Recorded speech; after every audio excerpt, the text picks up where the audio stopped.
Lapit mga kaibigan at makinig kayo. Ako'y may dala-dalang balita galing sa bayan ko. Nais kong ipamahagi ang mga kwento at mga pangyayaring nagaganap sa lupang ipinangako.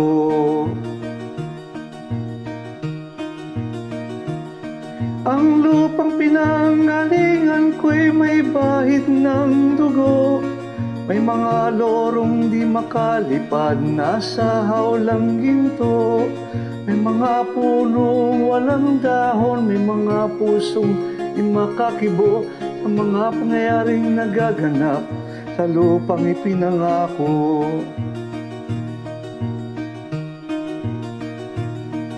Mula nang makita ko ang lupang ito, nakita ko rin ang munting apoy sa puso ng tao.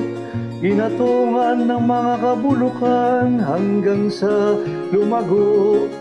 Ngayon ang puso'y may takot sa lupang ipinangako.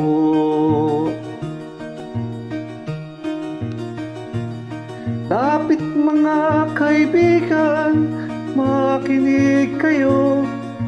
Ako'y may dala-dalang balita galing sa bayan ko. Nais kong ipamahagi ang mga kwento at mga pangyayaring nagaganap sa lupang ipinangako.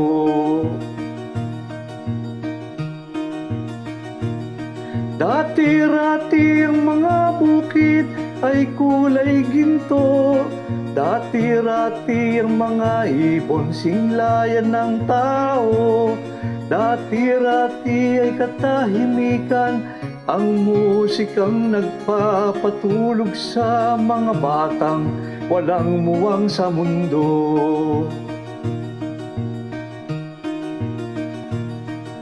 Ngayon ang lupang ipinangako ay nagsusumamo. Patakan nyo ng luha ang apoy sa kanyang puso. Tigin nyo ang mga sigaw ng mga puso ng taong una nyong dadamhin kabilang sa inyo.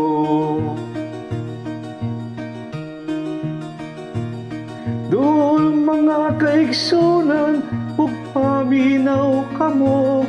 Doon ako'y dalang ang mga balita gikan sa banwa ko. Gusto ko nga ipahibalo ang mga istorya nga nagagahitabo sa banwang gisa nato.